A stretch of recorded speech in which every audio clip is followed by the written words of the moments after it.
सावधान, दुर्घटना से देर भली और हेडफोन जरूरी। पहले ही बता रहे हैं बॉस, इस एपिसोड में दिखाई गई सभी घटनाएं और पात्र पूरी तरह काल्पनिक हैं। इनका हकीकत से उतना ही लेना देना है जितना आपका सरकारी नौकरी से। दूसरी जरूरी बात, ये एपिसोड सिर्फ और सिर्फ बड़े लोगों, अडल्ट्स के लिए है। इसमें कुछ ऐसी मसालेदार वयस्क बातें और खतरनाक शब्द गालियां हो सकते हैं जो आपके कानों को पवित्र से अपवित्र कर दें। इसीलिए छोटे बच्चे और मासूम लोग कृपया दूरी बनाए रखें। अगर फिर भी देखना है तो मम्मी पापा की लिखित परमिशन या स्टैम्प पेपर पर साइन लेकर ही देखें। बिना परमिशन देखा और पकड़े गए तो बाद में जो फ्लाइंग चप्पल और कुटाई आएगी उसकी जिम्मेदारी हमारी बिल्कुल नहीं होगी। रिस्क आपका, मजा हमारा। अब एंजॉय करो। अध्याय 11। ये वही है। डिंग डिंग डिंग। इलेक्ट्रॉनिक घंटी बजी जो उनके अंतिम पाठ का समाप्त होने का संकेत थी, और उसी समय कक्षा का तनाव भी पूरी तरह टूट गया। ऐसा लग रहा था मानो हर कोई बाहर निकलने की जल्दी में हो। 1 मिनट बाद मानव अपने शांत चेहरे के पीछे खामोशी से बैठा रहा। मैं कसम खाता हूं कि मैंने इन्हें पहले कभी इतनी जल्दी में नहीं देखा। दरअसल पिछले 1 साल से ज्यादा समय से वो हमेशा कक्षा से सबसे पहले निकलता था। जब बाकी छात्र आपस में छोटी मोटी बातों में मशगूल होते थे तो वो उस पल का फायदा उठाकर शांति से बाहर निकल जाता था। लेकिन आज क्लास 5 पहली ऐसी क्लास थी जिसके सभी छात्र गलियारे में एकत्रित हुए थे और कोई भी तुरंत घर नहीं गया था। बल्कि इसमें कोई संदेह नहीं था कि वो उनकी चर्चा का मुख्य विषय होगा। इसलिए उसने अगले 10 मिनट अपनी सीट पर बैठकर कुछ और करने में बिताने का विकल्प चुना। आखिरकार मानव ने राहत की सांस ली। उत्साह उसके चेहरे पर साफ झलक रहा था जब उसने अपना फोन निकाला। एक शानदार ब्लैक डायमंड 1 सीरीज का स्मार्टफोन, जिसका इस्तेमाल स्कूल के रसूखदार छात्रों के बीच बहुत कम होता था। इस दुनिया में डायमंड सीरीज के स्मार्टफोन की प्रसिद्धि सबसे महंगे और आधुनिक फोन्स जैसी थी। अपने अत्यधिक उच्च मूल्य और तकनीकी खूबियों के कारण इन्हें बेहद महत्व दिया जाता था और इन्हें एक स्टेटस सिंबल माना जाता था। इसका इस्तेमाल ना करने से वो उम्मीद से कहीं ज्यादा अलग नजर आने लगता, इसलिए उसने इसे अपने पास रखा था। अपनी पहचान छिपाए रखने के लिए भी ये फोन जरूरी था। ब्लैक सीरीज के अलावा सिल्वर, गोल्ड और डायमंड सीरीज भी थीं। प्रत्येक सीरीज की अपनी खूबियां थीं। हालांकि उसकी ब्लैक सीरीज की कीमत भी काफ़ी ज़्यादा थी, क्योंकि उसके पास अपने गुप्त गतिविधियों के लिए पर्याप्त संसाधन थे। टैप टैप टैप, उसकी उंगलियों की सूक्ष्म हलचल से हल्की हल्की आवाज़ें निकल रही थीं जैसे ही उसने अपने फ़ोन का पासकोड डाला। चलो अब देखते हैं, उसने टाइप किया, और जैसे ही स्क्रीन अनलॉक हुई, होम स्क्रीन को देखते हुए उसके चेहरे पर एक शरारती मुस्कान आ गई। उसने स्कूल के सुरक्षा नेटवर्क को बहुत पहले ही अपने नियंत्रण में ले लिया था, जिससे उसे परिसर की गतिविधियों की पूरी जानकारी रहती थी। वो जानता था कि अपनी इस अनूठी तकनीक के बल पर वो किसी भी गुप्त जानकारी का पता लगा सकता था। अगर सही मौका मिले तो स्कूल की खेल प्रतियोगिता या किसी उत्सव के दौरान एक बड़ी हलचल मचाई जा सकती है। ये सोचते ही उसके भीतर उत्साह का संचार हो गया। इन विचारों को झट से दूर करते हुए उसने जल्दी से एक गहरी सांस ली और काले सफ़ेद आइकन वाले ऐप पर टैप किया। स्टारग्राम सबसे लोकप्रिय सोशल मीडिया प्लेटफॉर्म था और ये धनी परिवारों के युवाओं के बीच अपनी लोकप्रियता दिखाने का एक माध्यम था। मानव, उसका नाम उसकी प्रोफाइल पिक्चर के साथ दिखाई दिया, जो उसकी एक एथलेटिक और सुगठित फिटनेस तस्वीर थी। ये गठीली काया वाकई काफ़ी मेहनत से बनी है। अपनी फिटनेस को देखकर वो खुद ही प्रभावित था। 0 फॉलोअर्स और 0 फॉलोइंग। उसने अपने फॉलोअर्स की संख्या पर एक नज़र डाली और जल्दी से अपना सिर हिला दिया। खैर, मेरा सबसे अलग थलग रहने का समय अब समाप्त हो गया है। अब मुख्य धारा में आने का समय आ गया है। अब सबको ये दिखाने का समय आ गया है कि मैं क्या कर सकता हूँ। चेहरे पर एक आत्मविश्वास भरी मुस्कान लिए उसने सर्च आइकन पर टैप किया और कुछ शब्द टाइप किए, जिसके बाद एक आकर्षक प्रोफाइल सामने आई। स्क्रीन पर एक बेहद खूबसूरत लंबे भूरे बालों वाली लड़की की तस्वीर थी, जिसने पोनीटेल बांधी हुई थी। उसका चेहरा काफी गंभीर और भावहीन था, मानो वो अपनी असली भावनाओं को छुपा रही हो। मानव ने एक पल रुककर उसकी तस्वीर को देखा। संकोची लड़की, उसने मन ही मन सोचा, ये कल्पना करते हुए कि इस तरह अपनी भावनाओं को दबाने के लिए उसे कितने कड़े पारिवारिक नियमों से गुजरना पड़ा होगा। लगता है वो बहुत ही दबाव में रहने वाली लड़की है। एक ऐसी लड़की जिससे शायद अपने लिए फैसले लेने की आज़ादी छीन ली गई हो और जो अक्सर दूसरों की मर्जी के आगे झुक जाती हो, फिर भी खुद को बहुत गरिमा के साथ संभालती है। मानव ने मन ही मन सोचा। उसकी सादगी को घूरते हुए उसे वो थोड़ी देर पहले का वाकया याद आया, जब वो उसके बेहद करीब थी। तस्वीर को बंद करने से पहले उसने उसे थोड़ा सा और देखा। फिर जैसे ही उसने इनबॉक्स आइकन पर टैप किया, वो उसके सीधे मैसेज सेक्शन तक पहुंच गया। सोशल मीडिया भी अपने आप में एक अलग ही दुनिया है। उसके विचारों के विपरीत उसकी उंगलियों ने बहुत ही संक्षिप्त मैसेज टाइप किया, तुमने मेरा चैन छीन लिया है। उसने बस यही शब्द टाइप किए थे। उस पर टिक का निशान आते ही ये पता चल गया कि मैसेज सफलतापूर्वक भेजा जा चुका है। उसने मुस्कुराते हुए ऐप को बंद कर दिया।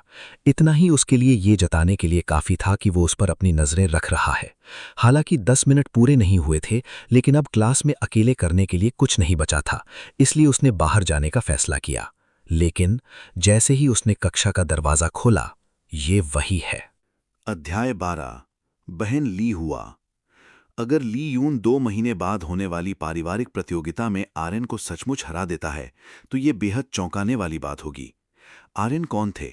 ली परिवार की युवा पीढ़ी में आर्यन निसंदेह शक्ति के मामले में शीर्ष 3 में से एक था, शायद सबसे शक्तिशाली भी।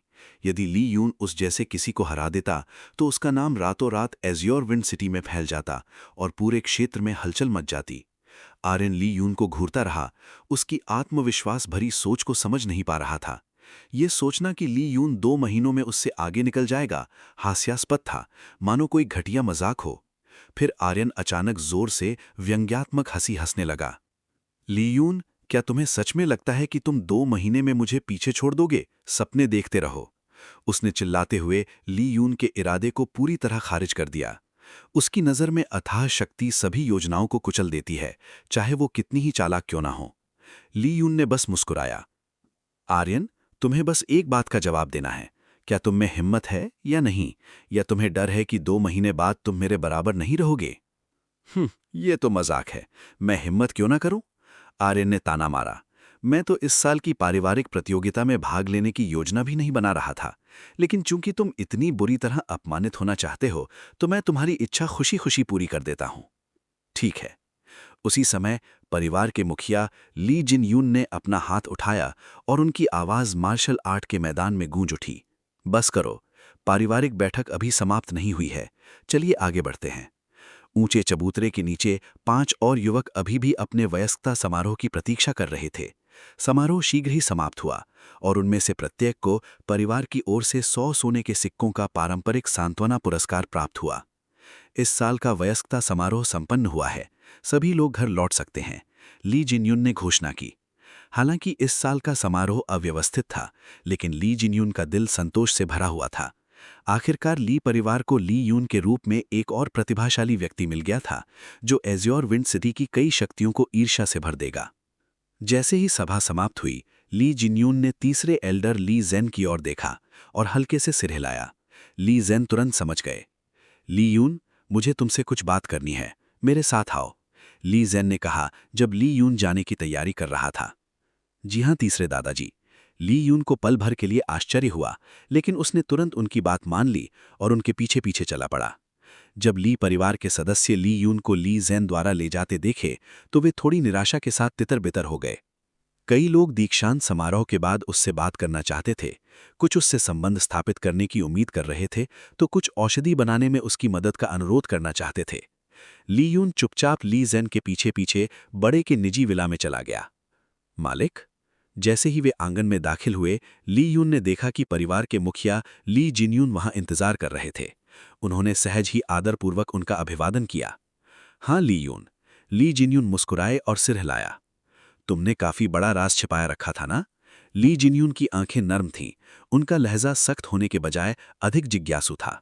मुझे बताओ, तुम्हें अचानक साधना करने की क्षमता कैसे मिली? ली यून ने अपनी अभिव्यक्ति शांत रखी, हालांकि उसका दिमाग तेजी से एक स्पष्टीकरण बुन रहा था।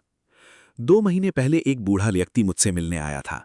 उसने मेरे शरीर की जांच की, मेरे डेंटियन को 2-4 बार थपथपाया और सीलबंद शरीर के बारे में कुछ बड़बड़ाया। फिर वो अपना नाम बताए बिना चला गया। ली जिनयून ने एक क्षण के लिए सोचा, फिर धीरे से सिर हिलाया। ऐसा लगता है कि तुम भाग्यशाली रहे हो, लेकिन मेरी बात सुनो, उस बूढ़े आदमी के बारे में किसी और से बात मत करना, ये तुम्हारी सुरक्षा के लिए है। फिर वो तीसरे एल्डर ली जेन की ओर मुड़े, उनके होठों पर हल्की मुस्कान थी। तीसरे एल्डर, वास्तव में आपका पोता बहुत अच्छा है। ली यून औषधियां परिष्कृत कर सकता है और अब साधना भी कर सकता है। पर्याप्त समय मिलने पर वो एक सच्चा कीमियागर बन सकता है। इस महाद्वीप पर कीमियागर ड्रैगन रक्त वाले आत्मा जानवरों से भी दुर्लभ थे। जहां कहीं भी कोई प्रकट होता, पूरी ताकतें उसे भर्ती करने के लिए संघर्ष करतीं। एज़्योर विंड सिटी में कुल 3 कीमियागर थे, प्रत्येक को बेजोड़ प्रतिष्ठा प्राप्त थी। ली ज़ेन ने गर्व से ली यून को देखा। मैंने हमेशा माना था कि तुम औसत नहीं रहोगे, उन्होंने जोश भरी आवाज में कहा। आज ली यून ने न केवल सुर्खियों में जगह ली थी, बल्कि अपने दादा के लिए गर्व भी लाया था। अतीत में ली ज़ेन ने कभी भी ली यून को उसकी साधना करने में असमर्थ होने के लिए सार्वजनिक रूप से नापसंद नहीं किया था, लेकिन दूसरों को अपने पोते का मजाक उड़ाते सुनकर हमेशा कड़वाहट महसूस होती थी। अब जब कोई ली यून का उल्लेख करता तो वे गर्व से कह सकते थे, हाँ, वो मेरा पोता है। मैंने वास्तव में तुम्हें पहले गलत आंका था। ली जिनयून ने धीरे से सांस ली, फिर मुस्कुराए। ली यून, आज से परिवार पूरी तरह से तुम्हारा समर्थन करेगा। यदि तुम्हें किसी भी चीज की आवश्यकता हो तो सीधे तीसरे एल्डर से बात करो या व्यक्तिगत रूप से मेरे पास आओ। जब तक ये परिवार की शक्ति के भीतर है, हम इसे पूरा करेंगे। ली यून शांत रहा, न तो अत्यधिक भावुक और न ही उत्सुक। उसका परिवार के संसाधनों पर बहुत अधिक निर्भर रहने का कोई इरादा नहीं था। उनकी मदद स्वीकार करने का मतलब उनका ऋणी होना था, और अनिवार्य रूप से उसके द्वारा परिष्कृत की गई औषधियों का एक हिस्सा परिवार को वापस देना पड़ता। ये वो रास्ता नहीं था जिसे वो अपनाना चाहता था, जब तक कि बिल्कुल जरूरी ना हो। धन्यवाद कुलपति, यदि मुझे मदद की आवश्यकता होगी तो मैं निश्चित रूप से आपसे पूछूंगा, ली यून ने विनम्रतापूर्वक उत्तर दिया। ली जिनयून ने सिर हिलाया, फिर विषय बदल दिया। वैसे तुमने आर्यन की चुनौती क्यों स्वीकार की? क्या तुम पूरी तरह से समझते हो कि वो कितना शक्तिशाली है? वो पहले ही बॉडी टेम्परिंग क्षेत्र के दूसरे स्तर पर है, और वो वर्षों से स्वॉर्ड हॉल में प्रशिक्षण ले रहा है। उसकी ताकत सामान्य बॉडी टेम्परिंग अभ्यासी से कहीं अधिक है। उनका मतलब स्पष्ट था, ली यून चुनौती को ठुकरा सकता था। यदि वो ऐसा करता तो जिन यून इस बात को सुनिश्चित कर सकते थे कि आर्यन उसे छूने की हिम्मत ना करे। मैंने इस पर विचार किया था, ली यून ने शांति से कहा, लेकिन अगर मैंने आज स्वीकार नहीं किया तो आर्यन मुझे परेशान करना जारी रखेगा। मैं शांति से अपने प्रशिक्षण या औषधियों को परिष्कृत करने पर ध्यान नहीं केंद्रित कर पाऊंगा। भले ही मैं 2 महीने बाद उसे हरा ना सकूं, लेकिन मुझे विश्वास है कि मैं खुद को सुरक्षित रख सकता हूं। ली जिनयून रुके, फिर एक छोटा सा अनुमोदक सिर हिलाया। तुम्हारा तर्क समझ में आता है। उन्होंने अपनी आंखें थोड़ी सिकोड़ी, उनकी आवाज दृढ़ थी। चिंता मत करो, मैं आर्यन को उस प्रतियोगिता में तुम्हें नुकसान नहीं पहुंचने दूंगा। अपनी साधना और कीमिया पर ध्यान केंद्रित करो। धन्यवाद कुलपति, ली यून ने सम्मानपूर्वक अपने हाथ जोड़े। अच्छा, मैं तुम्हारा और समय नहीं लूंगा। अब तुम्हारे लिए हर पल मायने रखता है। याद रखो, तुम्हारा परिवार तुम्हारा सबसे मजबूत समर्थन है। जरूरत पड़ने पर इसका उपयोग करो। उन अंतिम शब्दों के साथ ली जिनयून चले गए। ली यून अपने दादा ली ज़ेन से थोड़ी देर बात करने के लिए रुका, फिर एल्डर के विला से निकलकर अपने आंगन में वापस आ गया। बहन हुआ, जिस पल उसने अंदर कदम रखा, उसने देखा कि एक परिचित आकृति उसका इंतजार कर रही थी। वो ली हुआ थी। ली यून, लंबे समय बाद मिले। पीछे से आवाज सुनकर ली हुआ मुड़ी, और जैसे ही उसकी आंखें ली यून पर पड़ी, वो मुस्कुरा दी। ली यून को पिछले ली यून की यादों से ली हुआ याद थी। वो उसके दादा के अलावा उसके सबसे करीब के लोगों में से एक थी। ली हुआ उससे लगभग 10 साल बड़ी थी। पिछले ली यून की यादों के अनुसार ली यून को अभी भी स्पष्ट रूप से याद था कि कैसे जब वो छोटा था तो वो अक्सर उसे अपनी बाहों में उठाती थी। वो गर्माहट और परिचितता उसके बचपन का हिस्सा थी, जब तक कि वो ली परिवार के परिसर से चली नहीं गई और उनकी मुलाकातें कम होने लगीं। एक बार ली हुआ ली परिवार का गर्व थी, लेकिन 10 साल पहले एक गंभीर चोट ने उसकी नींव को अपंग कर दिया था, जिसके कारण उसके लिए मार्शल आर्ट में आगे बढ़ना असंभव हो गया था। बोझ बनने के बजाय उसने खुद को चले जाने का चुनाव किया। परिवार ने उसे बाहर नहीं निकाला था, ये चुनाव उसने खुद किया था। अब वो ली परिवार के सबसे महत्वपूर्ण उद्योगों में से एक स्टोनवुड टाउन की बड़ी खदान का प्रबंधन करती थी। उसके मुख्य पर्यवेक्षक के रूप में वो शायद ही कभी परिवार के परिसर में लौटती थी, कभी कभी वर्षों तक दूर रहती थी। उसे इतने सालों बाद अब देखना ली यून के लिए वास्तविक खुशी लाया। अपने दादा ली ज़ेन के अलावा ली हुआ वो व्यक्ति थी जिसके वो सबसे करीब महसूस करता था। बहन हुआ, आप वापस क्यों आई हैं? ली यून ने खुशी से पूछा। क्या मैं सिर्फ तुम्हें देखने के लिए वापस नहीं आ सकती? वो हंसी जैसे वो उसके पास चली आई और उसने प्यार से उसके गाल को चूमा, जैसे कि वो बचपन में किया करती थी। उससे जुड़ी हल्की खुशबू परिचित और गर्म थी, जिसने ली यून की छाती में एक शांत उत्तेजना पैदा कर दी। बिल्कुल, मैं खुश हूं कि आप वापस आई बहन हुआ, वो मुस्कुराया। क्या तुम सच में खुश हो या बस ऐसे ही कह रहे हो? उसने चिढ़ाते हुए कहा। उसकी आंखों में चमक थी। छोटे ली यून ने ली परिवार में काफी शोहरत पाली है। जब मैं आई थी तब दीक्षांत समारोह अभी अभी खत्म हुआ था, लेकिन मुझे तुम्हारे प्रदर्शन के बारे में पहले ही पता चल गया था। अब पूरा ली परिवार तुम्हारे नाम की चर्चा कर रहा है, ली यून। ली यून ने व्यंग्यात्मक मुस्कान के साथ सिर हिलाया। मैंने ये शोहरत के लिए नहीं किया, मुझे मजबूरी में कोने में धकेल दिया गया था। जब लोग आपको कुचलने की कोशिश करते हैं तो आपको पलटवार करना ही पड़ता है। मुझे पता है कि प्रथम एल्डर का वंश हमेशा से तुम्हारे खिलाफ रहा है, ली हुआ ने चिंता भरी आंखों से कहा। दरअसल यही मुख्य कारण है कि मैं इस बार वापस आई हूं। मुझे डर था कि कहीं वे तुम्हें ली परिवार के परिसर से बाहर ना निकाल दें। मैं परिवार के फैसलों को तो नहीं रोक सकती, लेकिन अगर ऐसी नौबत आई तो मैं तुम्हें अपने साथ स्टोनवुड टाउन ले जाने के लिए तैयार थी। ये सुनकर ली यून को आखिरकार समझ आ गया कि ली हुआ अचानक क्यों वापस आई थी। उसे डर था कि उसे किसी दूरस्थ सुनसान जगह पर भेज दिया जाएगा और उसे कष्ट सहने के लिए छोड़ दिया जाएगा। अगर वो उसके साथ स्टोनवुड टाउन जाती तो कम से कम वो उसकी सुरक्षा में रहता और उसके साथ दुर्व्यवहार नहीं होता। अभी तो इसकी जरूरत नहीं लगती, ली हुआ ने हल्की मुस्कान से कहा। अगर आप अभी ली परिवार का घर छोड़ना भी चाहें तो मुझे शक है कि मुखिया या बड़े बुजुर्ग मानेंगे। फिर उसके चेहरे के भाव थोड़े बदल गए और जिज्ञासा से उसकी आंखें सिकुड़ गईं। वैसे ली यून, तुम्हारे और ली याओ के बीच में क्या चल रहा है? मैंने उसे थोड़ी देर पहले तुम्हारे आंगन के बाहर देखा था। मैंने उसे अंदर आने के लिए आमंत्रित किया, लेकिन उसने मना कर दिया। ली याओ, ली यून ने कड़वी मुस्कान दी। सच तो यह है कि उसे खुद भी नहीं पता। अध्याय 13 झाओ शियाओटियन। ली यून के चेहरे के भाव देखकर ली हुआ ने हल्की सी मुस्कान दी और ली याओ का जिक्र दोबारा न करने का फैसला किया। वैसे ली यून, उसने विषय बदलते हुए कहा, मैंने सुना है कि 2 महीने बाद पारिवारिक प्रतियोगिता में तुम्हारा मुकाबला आर्यन से होगा। हाँ, ली यून ने शांत भाव से सिर हिलाया। ली हुआ की भौहें थोड़ी सिकुड़ गईं, उसकी आंखों में चिंता की झलक दिखाई दी। ली यून, ये आसान नहीं होगा। मैंने सुना है कि तुमने दीक्षांत समारोह में आर्यन के छोटे भाई को एक ही बार में हरा दिया था, लेकिन आर्यन बिल्कुल अलग है। वो तलवार हॉल में प्रवेश करने लायक शक्तिशाली है।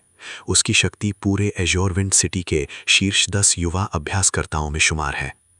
क्या तुम्हें वाकई विश्वास है कि तुम सिर्फ 2 महीनों में उसे हरा दोगे?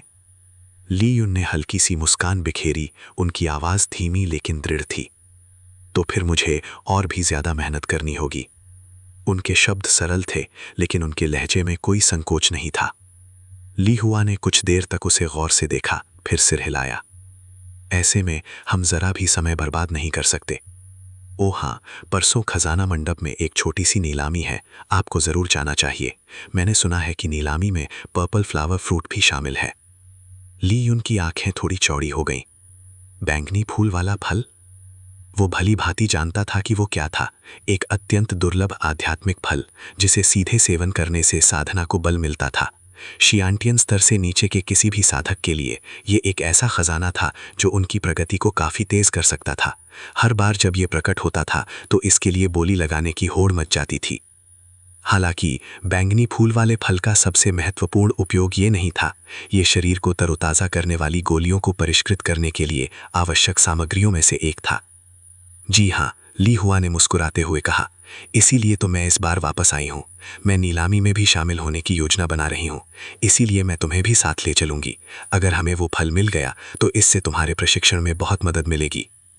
ठीक है, ली यून ने दृढ़ निश्चय से भरी आंखों से कहा, अगर बैंगनी फूल वाले फल की नीलामी हो रही है तो मुझे कम से कम कोशिश तो करनी ही होगी। चूंकि शरीर को मजबूत बनाने वाली गोलियां बनाने के लिए बैंगनी फल बहुत जरूरी थे, इसीलिए उसे उन सभी को अपने लिए हासिल करना ही था। इतना कहकर दोनों थोड़ी देर और बात करने के बाद अपने अपने रास्ते चले गए। छोटी नीलामी में एक दिन से अधिक का समय शेष रहते हुए ली उनका पूरा ध्यान एक ही चीज पर केंद्रित था, और अधिक औषधियों को परिष्कृत करना। पिछले 1 महीने से वो अथक परिश्रम कर रहा था, प्रयोग कर रहा था और अपनी गलतियों को सुधार रहा था।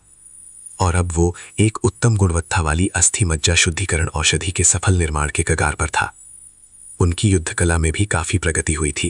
क्रिम्सन सन फ्लेम स्वॉर्ड आर्ट में वे महारत के चरम स्तर पर पहुंच चुके थे और धीरे धीरे उस दुर्लभ वास्तविक अर्थ के स्तर की ओर बढ़ रहे थे।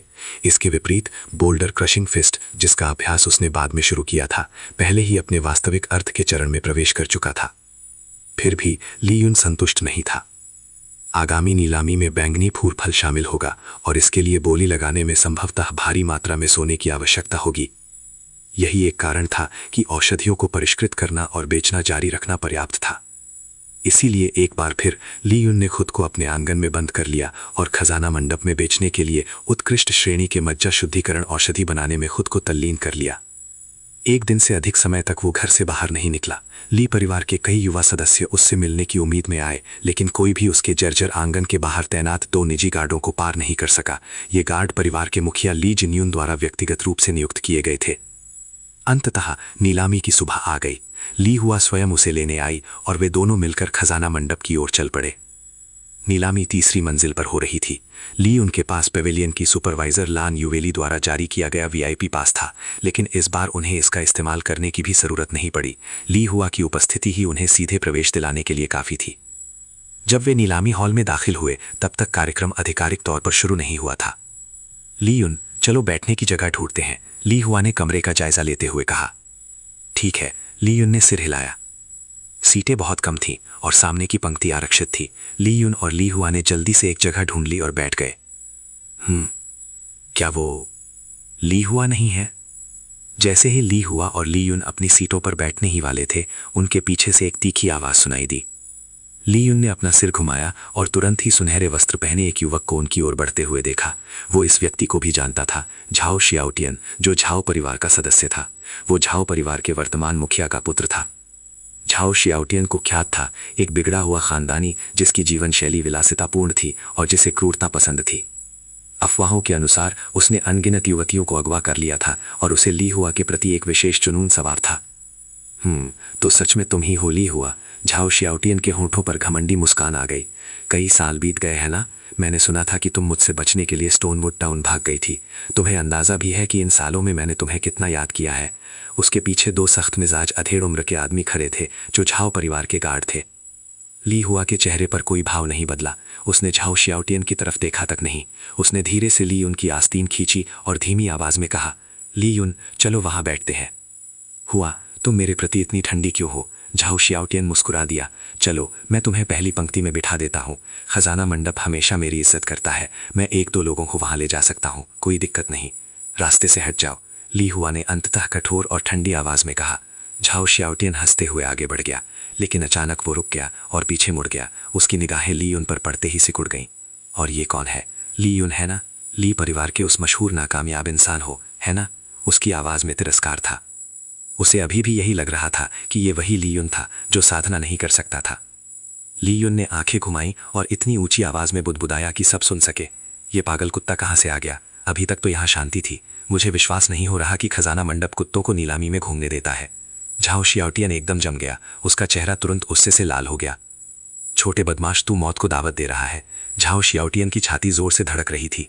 पागल कुत्ते, अभी यहाँ से निकल जाओ वरना मैं तुम्हारी टांगें तोड़ दूंगा। ली यून ने बिना किसी झिझक के पलटकर जवाब दिया। ली यून, तुम तो वाकई बड़े साहसी हो। ली हुआ की आंखें चमक उठीं। उसे झाओ शियाओटियन को अपमानित होते देखकर आश्चर्यजनक रूप से संतुष्टि मिली। बहन हुआ, तुम उसके जैसे लोगों के साथ नरमी से पेश नहीं आ सकती। उसे देखो, क्या वो पागल कुत्ता दुम दबाकर भाग नहीं गया? ली यून मुस्कुराया।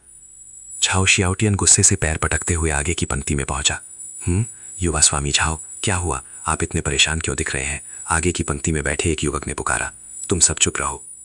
झाओ शियाओटियन का चेहरा भयंकर गुस्से से लाल हो गया। यदि खजाना मंडप के सख्त नियम ना होते तो वो बिना किसी झिझक के ली उनके अंगों को चकनाचूर कर देता। अध्याय 14 चेन शियाओ। बहन हुआ, उस पागल कुत्ते के बारे में सोचकर अपना समय बर्बाद मत करो। ली यून ने सहजता से मुस्कुराते हुए थोड़ा उसकी ओर मुड़ते हुए कहा। ली हुआ ने आह भरी और आंखें घुमाते हुए कहा, ली यून, तुम अब भी मुस्कुरा रहे हो? क्या तुम्हें एहसास भी है कि तुमने क्या किया है?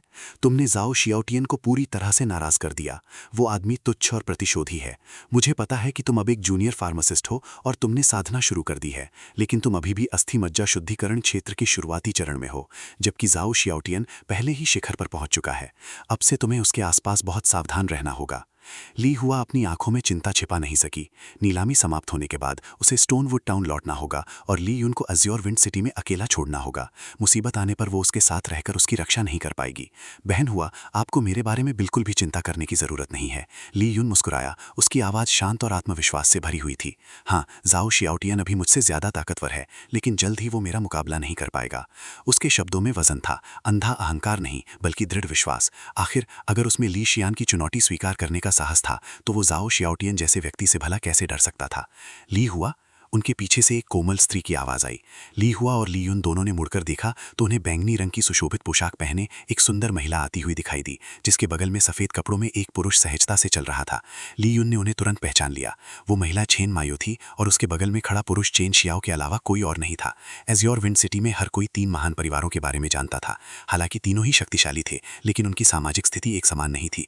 ली यून का परिवार ली परिवार तीनों परिवारों में सबसे कम माना जाता था। उनसे ऊपर जाओ परिवार था और सबसे ऊपर चेन परिवार का दबदबा था। चेन शियाओ चेन परिवार का कोई साधारण सदस्य नहीं था। वो वर्तमान मुखिया का पुत्र था। 10 साल पहले ही वो प्रतिष्ठित स्वॉर्ड हॉल में प्रवेश के लिए अर्हता प्राप्त कर चुका था, एक ऐसी उपलब्धि जिसका सपना देखना भी अधिकांश लोगों के लिए संभव था। 5 साल पहले उसने बॉडी टेम्परिंग क्षेत्र में प्रवेश किया था। एज्योर विंड सिटी में चेन शियाओ अपनी पीढ़ी का निर्विवाद सितारा था। उसकी तुलना में जाओ शियाओटियन जैसे लोग उसकी चमक के नीचे परछाई मात्र थे। चेन शियाओ के बगल में खड़ी चेन माइयो किसी असाधारण परिवार से नहीं थी। वो एज्योर विंड सिटी के एक साधारण परिवार झेन परिवार की सदस्य थी। वर्षों से झेन परिवार एक छोटी शक्ति बनकर ली परिवार पर काफी हद तक निर्भर था। झेन माइयो के चेन शियाओ के करीब आने से पहले एज्योर विंड सिटी में उसकी मौजूदगी ना के बराबर थी। सब कुछ ली हुआ की वजह से ही बदला। ली हुआ के माध्यम से ही झेन माइयो की पहली मुलाकात चेन शियाओ से हुई थी। पुराने ली यून की यादों से उन्हें याद आया कि ली हुआ और झेन माइयो अतीत में कितने घनिष्ठ मित्र थे। वे अटूट दोस्त थे। उस समय चेन शियाओ खुद ली हुआ की प्रशंसा करता था, लेकिन ली हुआ द्वारा झेन माइयो को चेन शियाओ से मिलवाने के बाद उस महिला ने किसी तरह छल कपट से ली हुआ की जगह ले ली और चेन शियाओ की प्रेमिका बन गई। उस विश्वासघात ने उसे बहुत गहरा घाव दिया था और उस दिन से ली हुआ ने झेन माइयो से सारे संबंध तोड़ दिए। शायद यही मुख्य कारण था कि उसने ली परिवार के घर को छोड़कर स्टोनवुड टाउन में बसने का अनुरोध किया था। झेन माइयो, ली हुआ ने सपाट स्वर में अभिवादन किया। उसका लहजा विनम्र लेकिन ठंडा था। हुआ, बहुत दिनों बाद मिले। झेन माइयो ने मीठी मुस्कान के साथ चेन शियाओ की बांह को कसकर पकड़ लिया, मानो अपनी स्थिति का प्रदर्शन कर रही हो। ली हुआ की भौहें हल्की सी सिकुड़ गई। ये प्रतिक्रिया सूक्ष्म थी, लेकिन ली यून ने इसे तुरंत भांप लिया। हुआ, ली हुआ पर नजर पड़ते ही चेन शियाओ के चेहरे पर कोई खास बदलाव नहीं आया। उसने बस एक औपचारिक अभिवादन किया। आप भी नीलामी के लिए यहाँ आए हैं? ली हुआ ने शांत स्वर में पूछा। मैं कुछ समय के लिए एज्योर विंड सिटी में रुकूंगा। मायो कुछ बैंगनी फल खरीदना चाहती थी। चेन शियाओ ने अपनी बाह पकड़े महिला की ओर एक संक्षिप्त नजर डालते हुए जवाब दिया। उनकी बातों पर चेन मायो का चेहरा तुरंत खिल उठा। उनकी मुस्कान उज्ज्वल और गर्व से भरी हुई थी। शायो, हुआ पीछे बैठी है, क्यों ना हम उसे आगे की पंक्ति में अपने साथ बिठा लें? चेन मायो ने मधुरता से कहा। ठीक है। चेन शियाओ ने बिना किसी झिझक के सिर हिलाया। नहीं, ये ठीक है, धन्यवाद। ली हुआ का लहजा थोड़ा तीखा हो गया और उसने झट से मना कर दिया। हुआ, तुम सचमुच मोर्चे पर नहीं आओगी? चेन मायो ने बनावटी आश्चर्य से अपनी आंखें चौड़ा कर ली। इसकी कोई आवश्यकता नहीं है। ली हुआ ने दृढ़ता से अपना सिर हिलाया। ठीक है, जैसी तुम्हारी मर्जी। चेन मायो मुस्कुराई, अपने हाथ को शान से हिलाया और चेन शियाओ का हाथ पहले से भी ज्यादा कसकर पकड़ते हुए आगे बढ़ गई। कितनी घिनौनी औरत है। ली यून ने मन ही मन बुदबुदाते हुए उन दोनों को पहली पंक्ति की ओर बढ़ते हुए देखा। उस समय नीचे नीलामी हॉल की ओर देखने वाले एक निजी कमरे में लान युएली एक क्रिस्टल की दीवार के सामने खड़ी थी। उसकी आंखें शांति से भीड़ को देख रही थीं। उसके बगल में एक बुजुर्ग व्यक्ति था जिसकी आंखें तेज थीं और जिसका व्यक्तित्व गंभीर था। लान, क्या ये वही युवक है जिसका तुमने जिक्र किया था? ली यून नाम का बूढ़े व्यक्ति ने पूछा। उसकी निगाहें ली हुआ के बगल में चुपचाप बैठे ली यून पर पड़ी। जी हाँ मंडप के स्वामी, ये ली परिवार की ली यून है। लान युएली ने आदरपूर्वक उत्तर दिया। वो बुजुर्ग व्यक्ति कोई और नहीं बल्कि गुआन लॉन्ग था, जो खजाना मंडप का मायावी स्वामी था। तो ये वही युवक है जिसने हमें वे सभी उत्कृष्ट श्रेणी की अस्थि शोधन औषधि बेची? गुआन लॉन्ग ने विचारशील स्वर में पूछा। हाँ, लान युएली ने हल्की मुस्कान के साथ पुष्टि की। दिलचस्प। जो भी लगातार इतनी उच्च गुणवत्ता वाली औषधियां उपलब्ध करा सकता है वो हमारा ध्यान आकर्षित करने योग्य है। लान युएली, उसे पहली पंक्ति में बैठने के लिए आमंत्रित करो, वो सम्मान के योग्य है। जी हाँ मंडप स्वामी, मैं तुरंत चाहती हूँ। लान युएली ने थोड़ा झुककर अभिवादन किया और जाने के लिए मुड़ गई। पहली पंक्ति में बैठे युवा अभिजातक वर्गों ने चेन शियाओ का अभिवादन किया। ये एज्योर विंड सिटी में चेन शियाओ के नाना का प्रभाव था। आमतौर पर अभिमानी और दबंग रहने वाला जाओ शियाओटियन भी चेन शियाओ की उपस्थिति में शांत प्रतीत होता था। कृपया सभी लोग बैठ जाएं। चेन शियाओ ने शांत लेकिन अधिकारपूर्ण लहजे में बात की। तब मैनेजर लान आ रहे हैं, किसी ने उत्साह से भरी आवाज में कहा। सभी की निगाहें उसकी ओर मुड़ गईं। लान युएली एक बगल के दरवाजे से निकली। माहौल पल भर में बदल गया। अनगिनत तीखी निगाहें उसकी हर हरकत पर टिकी थीं। जैसे ही लान युएली पहली पंक्ति की ओर बढ़ी, फुसफुसाहट शुरू हो गई। जाओ शियाओटियन ने उत्साह से कहा। भाई चेन, आपकी लोकप्रियता योग्यता बेजोड़ है। आपके आते ही सुपरवाइजर लान खुद बाहर आ गई। लान यूएली पहली पंक्ति पर पहुंची और हल्की सी मुस्कान के साथ बोली, श्रीमान चेन, मुझे उम्मीद नहीं थी कि आप इतनी छोटी नीलामी में आएंगे। आपका पहले स्वागत ना करने के लिए क्षमा करें। मैनेजर लान, मैं तो बस यूं ही देखने आया था, आपको परेशान होने की कोई जरूरत नहीं है। चेन शियाओ ने विनम्र और संयमित स्वर में उत्तर दिया। बाहरी तौर पर चेन शियाओ शांत और संयमित दिख रहे थे, लेकिन मन ही मन वे स्वयं आश्चर्यचकित थे। अपनी प्रसिद्धि के बावजूद लान यूएली जैसी शख्सियत का स्वयं आकर उनसे मिलना असामान्य था। हालांकि लान यूएली वहां रुकने के लिए नहीं आई थी। उसने चेन शियाओ को एक संक्षिप्त मुस्कान दी और आगे बढ़ गई, सीधे ली यून और ली हुआ की तरफ। पूरा हॉल एक पल के लिए स्तब्ध रह गया। मैनेजर लान खुद ली यून को आमंत्रित करने आई थी।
अध्याय 15 स्तब्ध। बेशक उसके मन में जो भी भावनाएं हों, चेन शियाओ को फिर भी लोगों का ध्यान आकर्षित करना अच्छा लगता था। युवा स्वामी चेन, कृपया आराम से बैठिए, लैन यूएली ने हल्के से सिर हिलाते हुए कहा और फिर मुड़कर चली गईं। हाँ, क्या हो रहा है? बस इतना ही? उसने सिर्फ एक वाक्य कहा। कुछ तो गड़बड़ है। डायरेक्टर लैन कहाँ जा रही हैं? आगे की पंक्ति में बैठे युवक असमंजस में दिख रहे थे। अगर लैन यूएली सिर्फ चेन शियाओ का अभिवादन करने आई थी तो उसका कुछ औपचारिक शब्द बोलकर चले जाना समझ से परे था।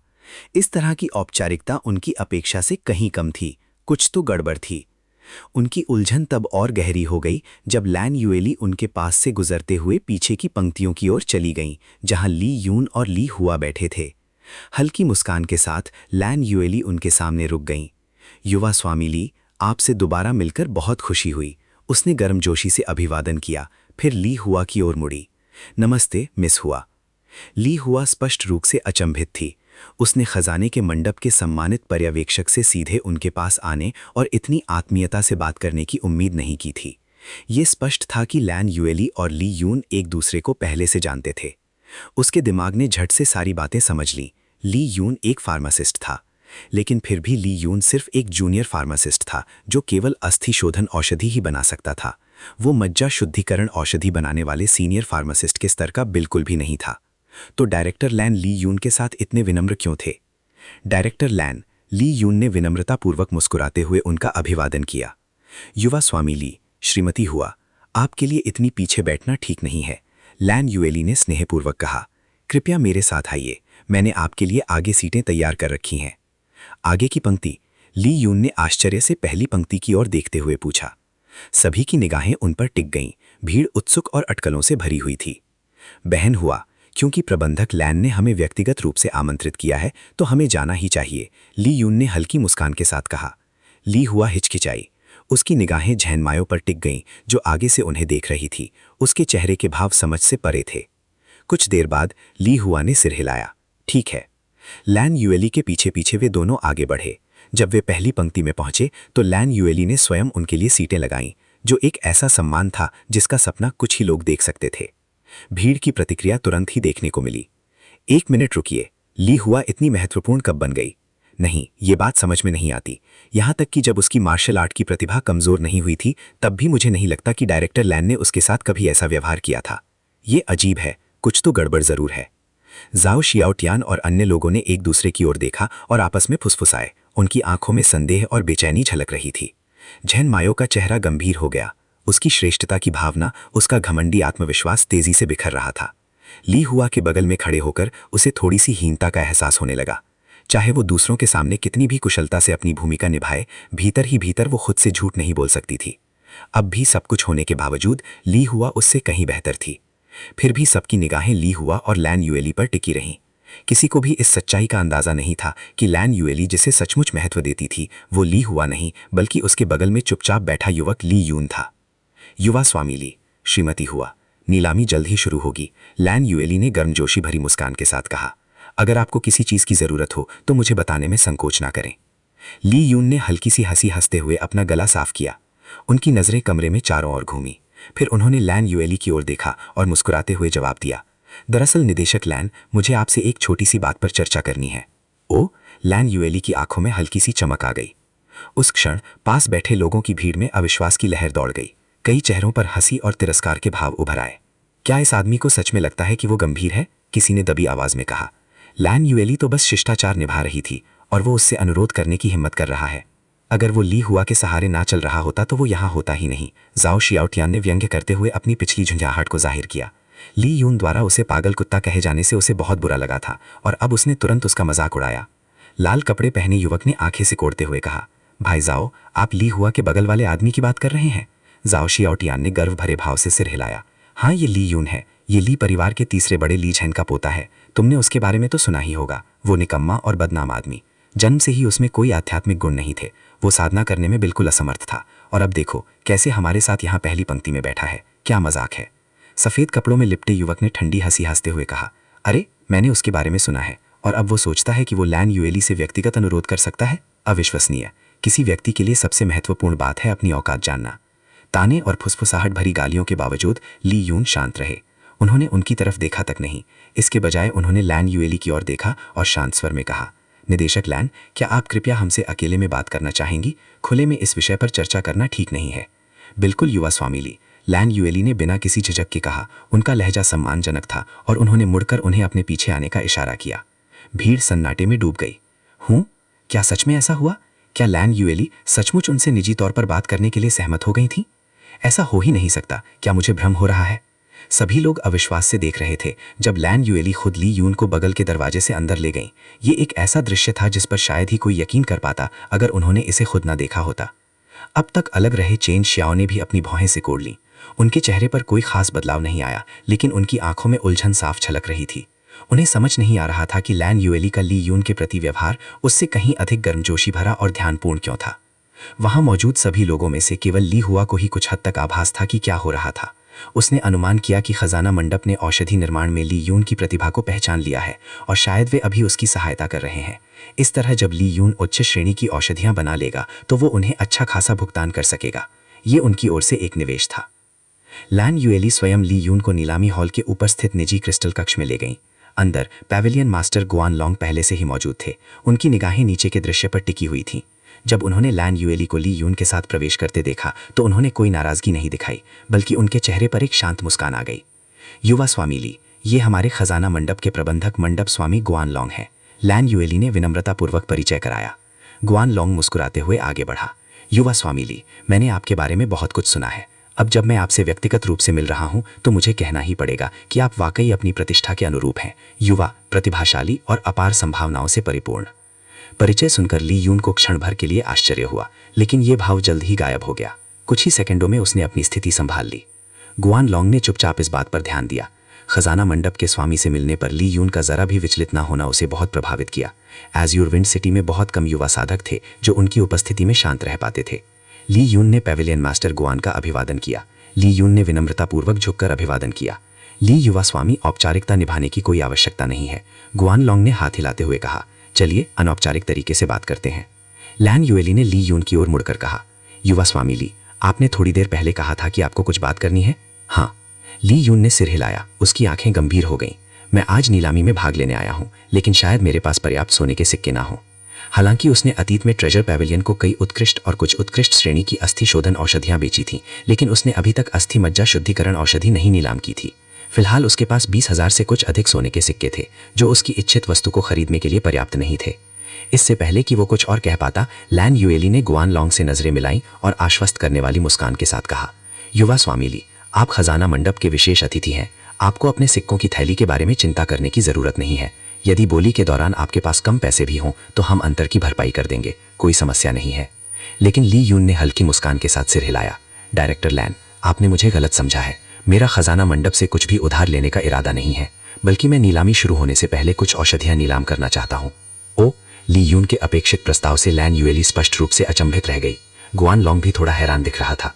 युवा स्वामी ली, क्या आपके पास उत्कृष्ट और उत्कृष्ट श्रेणी की अस्थि शोधन औषधियों का पर्याप्त भंडार है? लैन युएली ने उत्सुकता से पूछा। यदि आप इन्हें बेचना चाहें तो हम सीधे खरीद सकते हैं। लेकिन ली यून ने धीरे से सिर हिलाया। डायरेक्टर लैन, मेरा मतलब उनसे नहीं है। मैं मज्जा शुद्धिकरण औषधि की नीलामी करना चाहता हूँ। क्या? मज्जा शुद्धिकरण करने वाली औषधि? लैन युएली का आमतौर पर शांत स्वर भी डगमगा उठा। जी हाँ, ली यून ने सिर हिलाकर पुष्टि की। और ये कोई सामान्य औषधि नहीं है, बल्कि उत्कृष्ट श्रेणी की अस्थि मज्जा शुद्धिकरण औषधि है।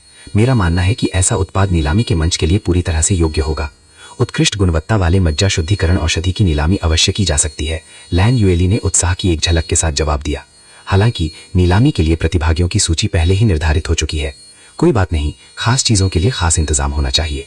गुआन लॉन्ग ने हाथ हिलाते हुए सहजता से कहा। आगे बढ़ो और इंतजाम कर दो। धन्यवाद मंडप स्वामी, ली यून ने कृतज्ञतापूर्वक झुकते हुए कहा। मैं इसे तुरंत करवा दूंगी, लैन युएली ने तुरंत जवाब दिया। युवा स्वामी ली, हम कितनी बोतलों की बात कर रहे हैं? देख लेता हूँ। ली यून ने अपनी कमर पर टंगे थैले को देखा। 20 बोतलें, अभी के लिए इतना काफी होगा। 20 बोतलें? लैन युएली ने आश्चर्य से चमकती आंखों से दोहराया। उसे उम्मीद नहीं थी कि ली यून के पास इतनी बड़ी मात्रा में उच्च गुणवत्ता वाली औषधियां होंगी। 20 बोतलें उत्कृष्ट श्रेणी की अस्थि मज्जा शुद्धिकरण औषधि न केवल मूल्यवान थीं, बल्कि दुर्लभ भी थीं। अध्याय 16, शिकारी और शिकार। डिंग! सिस्टम की जानी पहचानी सूचना ध्वनि उसके दिमाग में कौंध गई। तभी उसके सामने एक पारदर्शी स्क्रीन प्रकट हुई, जिसे केवल वही देख सकता था। मेजबान ने अपनी विशेष क्षमता को सफलतापूर्वक सक्रिय कर लिया है।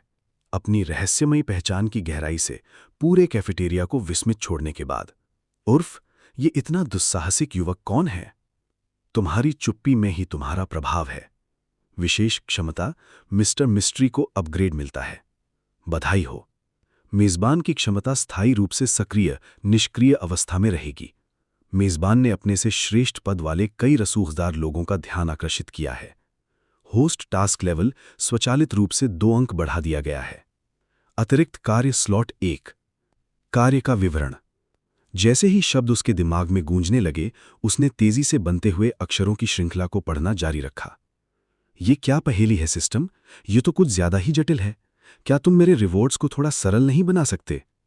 क्षमा करें, सरलीकरण विफल रहा। चलो, कोई बात नहीं। सिस्टम की इस आदत को मुस्कुराते हुए मानव आगे बढ़ गया। ओह हाँ, मुझे एक जरूरी काम निपटाना है, उसे अचानक याद आया।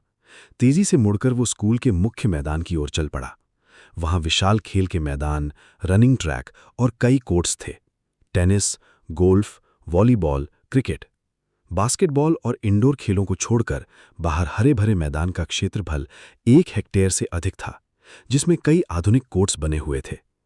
असल में वो किसी को ढूंढने की जल्दी में नहीं था, लेकिन अच्छा हुआ कि ज्यादातर छात्र फुटबॉल मैदान के आसपास ही जमा थे और चारों ओर खिले हुए पेड़ों की छांव का आनंद ले रहे थे। वो बहुत ही शांत स्वभाव से अपने अगले लक्ष्य की तलाश में आया था। उसने पहले कशिश को अपने ग्रुप के साथ कैफेटेरिया से निकलते हुए देखा था, लेकिन फिर सिया आकर उसका रास्ता रोक गई थी। कशिश, वो पेड़ के नीचे एक नए लड़के से बातें कर रही थी, जिसकी यूनिफॉर्म पर लगे छोटे से प्रतीक चिन्ह से पता चल रहा था कि वो क्लास 1 का छात्र है। वो कभी कभी हल्की मुस्कान बिखेरते हुए अपने मुंह को हाथ से ढककर अपनी हंसी रोकने की कोशिश कर रही थी, मानो कोई बहुत ही शालीन लड़की हो जिसका दिल किसी खास दोस्त को देखकर खुश हो रहा हो। सोफिया समेत उसकी सहेलियों का समूह शांति से उसके पीछे खड़ा इंतजार कर रहा था। वे या तो अपने फोन में व्यस्त थीं या फिर कोल्ड ड्रिंक पीते हुए आपस में धीरे धीरे बातें कर रही थीं। कितना बनावटीपन है। दूर से ये दृश्य देखते हुए मानव के चेहरे पर एक ठंडी मुस्कान उभरी। क्लास 1 का वो लड़का कशिश से उसके पुराने बॉयफ्रेंड से अलग होने के अगले दिन लंबे समय के प्रेमी की तरह बातें बढ़ा रहा था। हालांकि राहगीरों ने इसे अनदेखा करने का नाटक किया, लेकिन कशिश की इस नई दोस्ती की खबर जल्द ही पूरे स्कूल में फैलने वाली थी। उसका क्लास 2 के बाद क्लास 1 के छात्रों में इतनी जल्दी जगह बनाना वास्तव में रोचक था। कशिश को स्कूल में अपना रसूख बनाए रखने के लिए हमेशा किसी न किसी प्रभावशाली साथी की जरूरत रहती थी, और वो लड़का भी काफी रसूखदार परिवार से लग रहा था। जैसे ही मानव ने उस लड़के के बारे में सोचना बंद किया, जो दिखने में सोफिया के ही किसी दूर के रिश्तेदार जैसा लग रहा था, उसने शांति से अपना फोन निकाला। वो उनके इस खुशनुमा पल में थोड़ी हलचल मचाने वाला था। उसने झटपट सर्च बार में उसका नाम टाइप किया और कुछ ही पलों में उसकी प्रोफाइल स्क्रीन पर खुल गई। कशिश, 200K फॉलोअर्स, 135K लाइक्स। उसका आखिरी पोस्ट लगभग 11 मिनट पहले का था। उस वीडियो में वो स्कूल यूनिफॉर्म में काफी स्टाइलिश अंदाज में दिख रही थी। 150 लाइक, सस्ते आकर्षण की ताकत, उसने सोचा। इनबॉक्स स्क्रीन पर टैप करते हुए वो अपनी पहचान पूरी तरह छिपाकर उसे एक चेतावनी भरा मैसेज भेजने वाला था, बशर्ते कि उसके पास मौजूद डेटा से उसकी असलियत कशिश के सामने आ जाए या उसे पता चल जाए कि कोई उसकी चालाकियों पर नजर रख रहा है। वहां पहले से ही एक फोल्डर सेव था जिसे उसने पिछली रात अपने पीसी से ट्रांसफर किया था, और वो बस एक क्लिक की दूरी पर था। हालांकि उसे घूरते हुए उसने पहले एक साधारण मैसेज भेजकर उसे चौंकाने का फैसला किया। हाय क्लाउन। फिर उसने एक छोटा सा गुप्त दस्तावेज या क्लिप भी जोड़ दिया। कुछ देर बाद बातचीत कर रही कशिश ने अपने फोन पर नजर डाली। नए मैसेज को घूरते हुए उसने देखा, हाय क्लाउन। इसके साथ ही एक दूसरा आइकन था जो एक गुप्त फाइल को दर्शाता था। उसकी हरकतों में एक संक्षिप्त विराम आया, फिर उसने घबराते हुए स्क्रीन को स्वाइप किया। मैं तुम्हें बाद में मैसेज करती हूं, कशिश ने सामने खड़े लड़के से कहा। हालांकि उसके शब्द घबराहट में लड़खड़ा रहे थे। मानव ने अगला मैसेज भेजा, जिसमें स्कूल के लॉकर रूम और उसके पिछले कुछ गुप्त समझौतों के दस्तावेज थे जो उसकी असली छवि को उजागर कर सकते थे। थंबनेल में उसकी कुछ ऐसी तस्वीरें थीं जो उसके संस्कारी नाटक से बिल्कुल अलग थीं, जहां वो दूसरों का फायदा उठाने के लिए जाल बुनती थी। ये सबूत अलग अलग कैमरों से लिए गए थे। जैसे ही उसने इन तथ्यों को देखा, उसका मन और शरीर कांप उठा। उसे तुरंत इस मैसेज का गंभीर महत्व समझ में आ गया कि कोई उसकी सारी सच्चाई जानता है। बेहद सटीक निशाना। अपने इस सटीक जाल की सराहना करते हुए, जिसने कशिश के घमंड को एक पल में तोड़ दिया था, मानव ने फोन जेब में रख लिया। तभी इलेक्ट्रॉनिक घंटी एक बार फिर बजी, जिससे मानव के चेहरे पर एक हल्की सी मुस्कान आ गई। इसी बीच पेड़ के नीचे कशिश इस अचानक मिले झटके से उभरने के लिए खुद को संभालने की कोशिश कर रही थी और कांपती नजरों से चारों तरफ देखने लगी। दुर्भाग्य से मानव वहां कहीं नजर नहीं आ रहा था, और अगर वो सामने होता भी तो कशिश सिया को ठुकराने के उसके बड़े कारनामे के बारे में सुनने से पहले इस साधारण दिखने वाले छात्र पर ध्यान नहीं देती।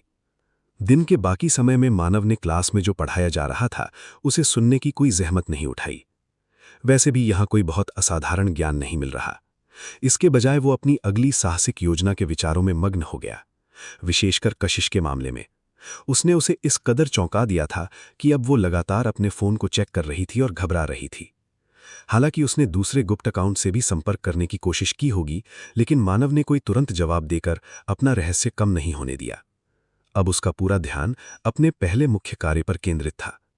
इस सिस्टम के अनुसार उसे स्कूल के इस रसूखदार माहौल में छिपे हुए चेहरों को बेनकाब करना था। कल सप्ताहांत था, इसलिए वो सोच रहा था कि छुट्टी के दिन अपना काम कैसे आगे बढ़ाए। ये तरीका ठीक रहेगा। अपना फोन निकालकर उसने सोफिया द्वारा भेजे गए मैसेजों की श्रृंखला को देखा और अंत में बहुत ही संक्षिप्त जवाब दिया। कल घर पर कंबाइंड स्टडी करनी है, उसने टाइप किया और बाद में अपने विला का एड्रेस लिख दिया। अध्याय 17। समझौते के लिए एक समझौता। ये शनिवार का दिन था। वसंत ऋतु का बेहद सुहावना मौसम था। हालांकि बाहर सूरज काफी तेज चमक रहा था, लेकिन कमरे में आने वाली हवा ताजगी भरी थी और उसमें हल्की सी ठंडी खुशबू भी थी। इसके अलावा उसका व्यस्त सप्ताह आखिरकार समाप्त हो गया था। ये ऐसी बात नहीं थी जिसकी लोग एस रैंक के कुलीन छात्रों या उससे भी ऊपर की किसी छात्रा से कल्पना करते। उसके पास अपने लिए बिल्कुल भी समय नहीं था। अलग अलग विशेष कक्षाओं के लिए की जाने वाली यात्राओं और कठिन प्रशिक्षण ने उसकी सारी ऊर्जा खत्म कर दी थी। अभी कुछ दिन पहले ही उसने अपने विला को साफ करने के लिए एस्टेट क्लीनिंग सर्विस को बुलाया था, और अब वो अपने बॉयफ्रेंड निक को फोन करने से पहले बस नहाने ही वाली थी, जिसका भी पूरा हफ्ता काफी व्यस्त रहा था। घर में वो और उसका छोटा भाई मानव ही थे जिससे वो लगभग कभी बात नहीं करती थी। उनके पिता देश से बाहर थे और परिवार के बड़े अंतर्राष्ट्रीय व्यवसायों की जिम्मेदारी संभाल रहे थे। अमीर होने की एक अलग कीमत थी।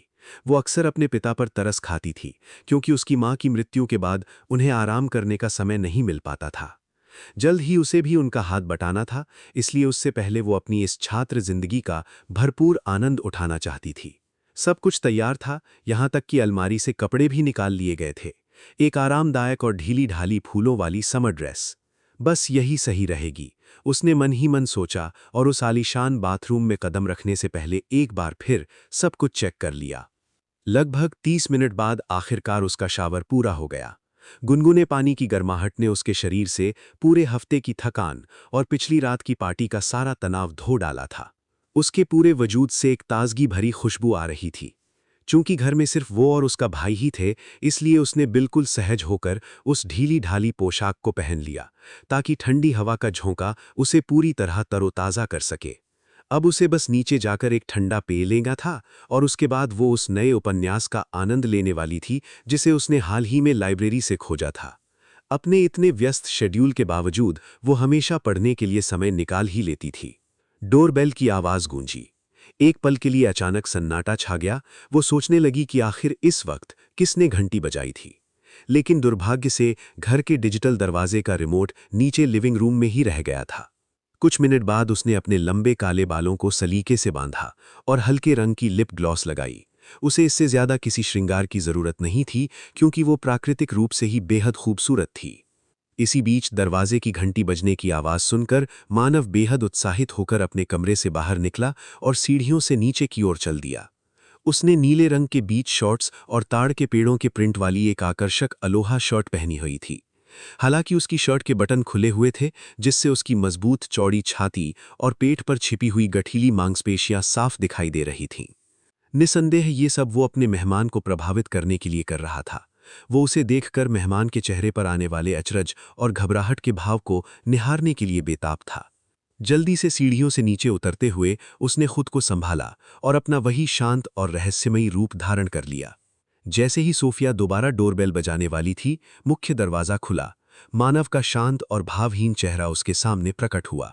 क्या ये, वो पूछना चाहती थी कि क्या ये मानव का ही घर है, लेकिन तभी उसकी नज़र उसके पूरे व्यक्तित्व पर पड़ी और वो पूरी तरह अवाक रह गई। उसके चेहरे पर हमेशा छिपी हुई हैरानी अब साफ झलक रही थी।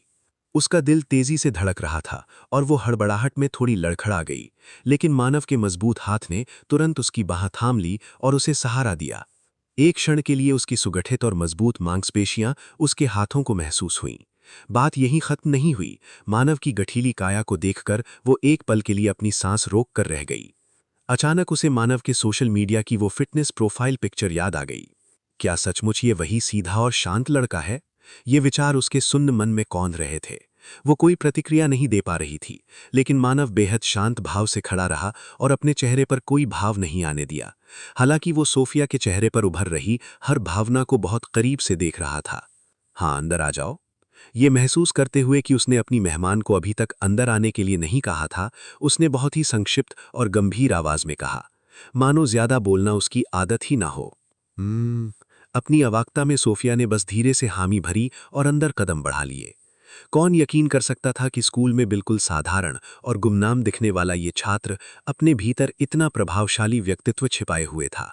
कई बातें अनकही रह गईं, लेकिन इस सोचने कि वो यहाँ एक गुप्त समझौते और बातचीत के सिलसिले में आई थी, उसे थोड़ा संकोच में डाल रखा था। इसमें कोई आश्चर्य की बात नहीं थी कि उनका घर बेहद शानदार था, एक आलीशान विला जो शहर के सबसे अमीर और कुलीन वर्ग के पास ही होता है। इसका सीधा मतलब था कि मानव उससे कहीं ज्यादा रसूखदार परिवार से ताल्लुक रखता था जितना उसने सोचा था। तुम यहीं बैठो, मैं हमारे लिए कुछ ड्रिंक्स लाता हूं। उसने लिविंग रूम की ओर इशारा किया। अगर सोफिया को उसके इस बुलावे के पीछे छिपे रहस्यमयी इरादों का पता ना होता तो वो उसे एक बेहद शालीन और मददगार युवक समझती। मानव काफी समय से स्कूल में एक सीधे साधे छात्र की भूमिका निभा रहा था, इसलिए उसका ये शांत अभिनय अद्भुत था। जब उसने फ्रिज से पेय पदार्थों की बोतलें निकालीं तो कांच के बर्तनों की हल्की खनक गूंजी। तभी सीढ़ियों से नीचे उतरने की आवाज आई, जिससे पता चला कि घर में कोई और भी मौजूद है। मानव ने मुड़कर देखने की कोशिश नहीं की क्योंकि वो पहले से ही जानता था कि वो कौन है। हालांकि सीढ़ियों से उतरती उस आकृति को देखकर सोफिया पूरी तरह हैरान रह गई। एवलिन को भी घर में किसी मेहमान की उम्मीद नहीं थी। उसने नीचे बर्तनों की खनक सुनी और अंदाजा लगाया कि मानव कछुए में होगा। ये वास्तव में अजीब था, क्योंकि उसने अपने भाई को पहले कभी किसी दोस्त के साथ समय बिताते हुए नहीं देखा था। इसलिए उसने उत्सुकता से लिविंग रूम की तरफ एक नज़र डाली और जो देखा उसने उसे चौंका दिया। उसके इस शांत रहने वाले भाई में लड़कियों से बात करने का आत्मविश्वास हमेशा से कम दिखता था, लेकिन आज वो सचमुच एक लड़की को घर लेकर आया था, और वो भी बेहद खूबसूरत और शालीन। एवलिन ने उस लड़की को ध्यान से देखा। उसने घुटनों की लंबाई की नीले रंग की एक सुंदर ग्रीष्मकालीन पोशाक पहनी हुई थी और उसके कंधे पर एक ब्रांडेड क्रॉस बॉडी बैग लटका हुआ था। ऐसा लग रहा था मानो वो किसी बेहद खास मुलाकात के लिए सज धज कर आई हो। क्या ये लड़का आखिरकार समझदार हो गया है? उसने सोचा और अपनी निगाहें उस हैरान खड़ी लड़की से हटाकर मानव पर टिका दी और खुद भी पल भर के लिए ठिठक गई। सोफिया के लिए एवलिन एलीट मेट्रोपॉलिटन स्कूल की सबसे प्रतिभाशाली और सम्मानित छात्राओं में से एक थी। एक ऐसी शख्सियत जो उसकी पहुंच से बिल्कुल परे थी। जब उसने देखा कि मानव इस रसूखदार सीनियर के घर में इतनी सहजता से खड़ा है, तो उसने तुरंत उन दोनों के चेहरों की बनावट में एक गहरी समानता नोटिस की। रुको, क्या ये दोनों भाई बहन हैं? ये सबसे अप्रत्याशित विचार सोफिया के मन में आया। मानव 2 ग्लास हाथ में लिए सोफिया के पास आया। उसके चेहरे के गंभीर भाव से स्पष्ट था कि सोफिया यहाँ किसी बात से इनकार नहीं कर सकती थी, इसलिए उसने चुपचाप उससे ड्रिंक का ग्लास ले लिया। हालांकि मानव ने नोटिस किया कि उसकी बहन एवलिन की निगाहें पूरी तरह से उसकी गठीली काया और उसकी खुली शर्ट पर टिकी हुई थीं। क्या वो चौंक गई है? यकीन मानिए, कोई भी पहली बार मानव का ये रूप देखता तो हैरान रह जाता। अपनी बहन की स्तब्ध निगाहों के सामने उसने एक हल्की सी रहस्यमयी मुस्कान बिखेरी और बहुत ही अधिकार के साथ अपना हाथ सोफिया के कंधे पर रखते हुए उसे सोफे की ओर ले गया। हालांकि सोफिया इस अचानक हुई नज़दीकी से थोड़ी कांप गई थी, लेकिन वो शांत रही और उसके साथ आगे बढ़ गई। उन्हें आखिरकार अपने बीच के उस सीक्रेट समझौते को जो निपटाना था। अध्याय 18 गृह अध्ययन। उसकी बहन एवलिन नीचे ही खड़ी रही, मानो कि उस सुगठित और शानदार काया को याद करते हुए जो उसने सीढ़ियों पर देखी थी। इस बीच मानव और सोफिया उसके कमरे में आ चुके थे। कमरे का माहौल शुरुआत में थोड़ा असहज था, लेकिन जैसे ही दोनों ने अपने अपने गिलास का ठंडा पेय समाप्त किया, वो हिचकिचाहट धीरे धीरे कम होने लगी। कमरे में संगीत का बटन दबाते ही स्पीकर सिस्टम चालू हो गया और एक बेहद मधुर और शांत धुन बजने लगी, वेटलेस। जैसे ही वो शांत संगीत कमरे में गूंजा, आसपास का वातावरण धीरे धीरे शांति, सुकून और एक अनूठे आकर्षण से भर गया। दोनों के दिलों में एक दूसरे के प्रति आकर्षण की भावना तीव्र होने लगी। पिछले कुछ दिनों का सारा तनाव और हिचकिचाहट अब पूरी तरह गायब हो चुकी थी। उनके दिल की धड़कनें पहले से कहीं ज्यादा तेज हो गई थीं। जैसे 2 चुंबक एक दूसरे की ओर आकर्षित होते हैं, वैसे ही वे दोनों बिना कुछ कहे एक दूसरे के बेहद करीब आ गए। मानव ने बहुत ही शालीनता से सोफिया का हाथ थामा और उसे अपनी ओर आकर्षित किया। जब उनकी नजरें एक दूसरे से मिलीं, तो कमरे का पूरा नियंत्रण जैसे मानव के हाथों में आ गया। वो भले ही स्कूल में खुद को सबसे अलग और कठोर दिखाता था, लेकिन सोफिया के सामने उसका दिल पूरी तरह पिघल रहा था। उसके मन में सोफिया के प्रति एक गहरा आदर और स्नेह जाग उठा था। मानव ने बहुत ही शालीनता से सोफिया के चेहरे को अपनी हथेलियों में लिया। सोफिया भी इस रोमांटिक स्पर्श से पूरी तरह मंत्रमुग्ध थी और अपनी आंखें बंद किए इस खूबसूरत पल को महसूस कर रही थी। मानव ने एक पल रुककर सोफिया के इस मासूम और खूबसूरत रूप को निहारने का आनंद लिया। ऐसा लग रहा था मानो सोफिया भी इस गहरी दोस्ती और जुड़ाव के लिए खुद को पूरी तरह तैयार करके आई थी। अब मानव खुद को रोक नहीं पा रहा था। उसने बहुत ही कोमलता से सोफिया को गले लगा लिया। उसकी उंगलियों ने सोफिया के बालों को धीरे से छुआ।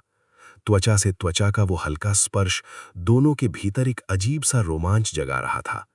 सोफिया के गले से एक हल्की सी सांसों की आवाज निकली, जिसने मानव के दिल की धड़कन को और बढ़ा दिया। मानव के लिए ये एक बहुत ही बड़ी और अद्भुत घटना थी। इस एक रोमांटिक पल में उसके अतीत और वर्तमान जीवन की सारी दूरियां और अकेलापन जैसे हमेशा के लिए मिट गए थे। इस गहरे स्नेह और उत्साह से प्रेरित होकर जब सोफिया पूरी तरह उसके करीब थी, मानव ने एक गहरी सांस ली। उसका दिल इस समय पूरी तरह से खुशी और रोमांच से भरा हुआ था। आज वो सिर्फ एक साधारण मुलाकात नहीं कर रहा था, बल्कि अपने जीवन के सबसे खूबसूरत और सुखद पलों का आनंद ले रहा था। सोफिया के बालों से आ रही फूलों जैसी भीनी भीनी खुशबू उसके पूरे वजूद को महका रही थी। सोफिया ने मानव की बाहों में खुद को पूरी तरह सुरक्षित महसूस करते हुए एक हल्की सी सिसकी ली। उसका शरीर इस नए और सुखद एहसास से थोड़ा सा सहर उठा। तभी मानव ने धीरे से उसे थोड़ा सा अलग किया और बहुत ही आदर के साथ उसकी आंखों में देखा। उसकी फुर्ती और आत्मविश्वास देखने लायक था। इस समय उसके सामने एक बेहद लुभावना और खूबसूरत दृश्य था। सोफिया का व्यक्तित्व वाकई कमाल का था। एक छरहरी कमर, बेहद साफ और बेदाग त्वचा, मानो वो किसी प्रतिष्ठित मैगजीन के कवर की कोई मशहूर मॉडल हो। सचमुच वो बेहद खूबसूरत है, मानव ने अपने मन में सोचा। उसने अपनी आंखों में छिपी प्रशंसा और आदर के भाव को बिल्कुल नहीं छुपाया, जिसे सोफिया ने भी तुरंत नोटिस कर लिया। ये देखकर सोफिया की धड़कनें और भी तेज हो गईं। ऐसा इसलिए नहीं था कि वो केवल इस नज़दीकी से प्रभावित थी, बल्कि इसलिए कि सामने मानव का रूप भी बेहद प्रभावशाली था।